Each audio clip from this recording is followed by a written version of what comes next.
Dale from Rockford, you have a question about express buses. Go ahead. Hi there, guys. Doing a great job to evaluate the opportunities that trains provide, and that certainly that's something we want to be looking at in the long term.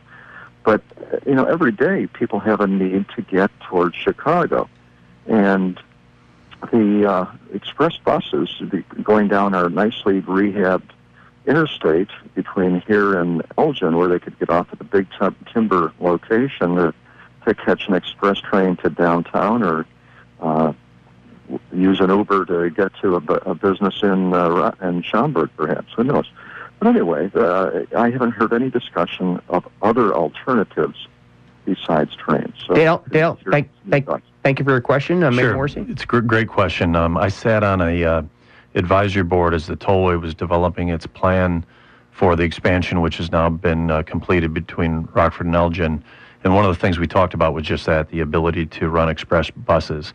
The conversation needs to pick up with our mass transit system or other private rail companies. So RMTD, we had looked at potentially partnering with a private company to provide that express service.